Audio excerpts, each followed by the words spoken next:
On October the 17th, 2013, Wreden and William Pugh released the Stanley Parable, a unique walking simulator unlike anything else. The main character, Stanley, is quite content with his life. He simply sits at his desk pushing buttons he is asked to push all day, until one day something different happens. Stanley is waiting at his desk for instructions, but they never come. You are then able to control Stanley, and you soon discover that all your co-workers have mysteriously disappeared. The thing that makes this game different from any other is the narrator, and although a lot of games do have narrators, in the Stanley Parable you don't necessarily have to do what the narrator tells you to do. Damien suddenly got up from his desk when he knew that he should be writing this script. Damien decided to turn around and go back to his room.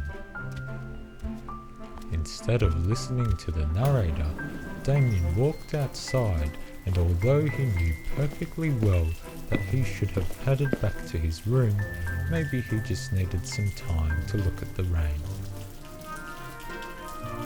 After some quality time outdoors, he got up and went back inside.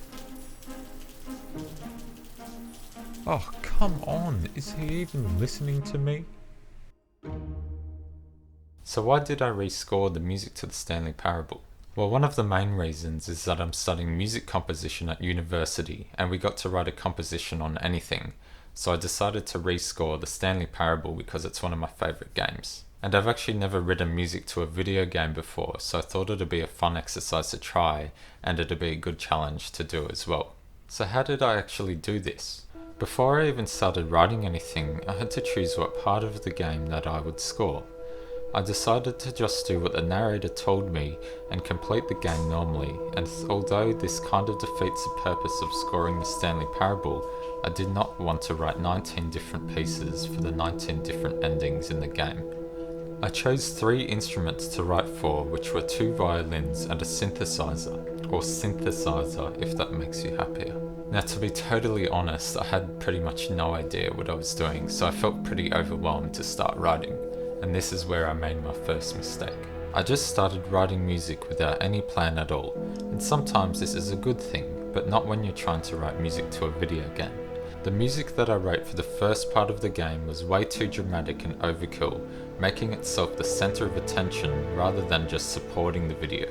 So I decided to start over, this time with a plan. I watched through the gameplay a few times and wrote down significant mood changes or scene changes. From this, I wrote down what the focus of the scene was, what the mood of the scene was, and how I could translate this into music. After writing everything down for each scene, I got to work writing the music. I worked on each scene one at a time, and this made it so much easier to get through the project. I used Reaper and my MIDI keyboard to record the parts in. Once I wrote the music for the first scene, it became a lot easier to just keep writing, as I had set a good solid direction for the piece, and which I just continued. So this would be a good time to introduce the 3 characters that I wrote a theme for. And for each of these characters, I wrote a motif, so one for Stanley, one for the office or the environment, and one for the mystery, which slowly reveals itself throughout the game. Now, a motif is basically a short musical idea, and in a video game it's usually linked to something or someone, and throughout the game as the character changes, then the motif can change as well. When you write a motif, you're essentially giving the character a little jingle. This jingle represents them, and whenever they are in a scene or change in some way, you can use the motif to represent them, what they are doing, and how they have changed. This is the motif that I wrote for Stanley, which is first heard when you see him in the office. He sat at his desk in room 427 and he pushed buttons on a keyboard. Orders came to him through a monitor on his desk. This is the next motif that I wrote, which is for the office or the environment. Stanley worked for a company in a big building where he was employee number 427. Employee number 427's job was simple. And finally, the motif for the mystery. Something that would forever change Stanley. Something he would never quite forget. He had been at his desk for nearly an hour when he realized that not one... A good example of how I altered a motif was at the beginning of the game. The pizzicato strings play the environment motif. Stanley worked for a company in a big building where he was employee number 427. Then the mystery is revealed and the office doesn't feel as cheery, but it's still the same environment, so I only changed it slightly. A single order had arrived on the monitor for him to follow. No one had showed up to give him instructions, call a meeting, or even say hi. Never in all his years at the company. Now, writing a score is pretty fun in my opinion because you get to make everything look final and official. It does take a lot of work, but it's really worth it and it's really rewarding because you get to see your score at an actual tangible object, at least when you print it out. I added rehearsal marks, which are the numbers in boxes. These tell the performers where there is a change in mood or something significant happens on the screen. Here I'm just finalizing the score and adding all the details and making sure it's all readable.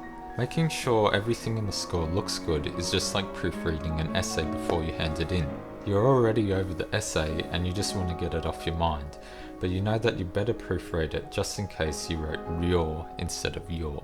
I added the finishing touches like the title page, program note, which is just a description of what the piece is about, and a performance note, which tells the performers what they should know about the piece when they perform it. And that's how I rewrote the music to the Stanley Parable. Is it better than the original? I don't think so, but I didn't write this music to replace the original music. I only did it just to experiment what it would be like to write music to a video game, and it was a lot more difficult than I thought it would be. Now, if you want to listen to the entire composition along with the video, then you can just click on this video here. Otherwise, thanks for watching and I'll see you in the next video.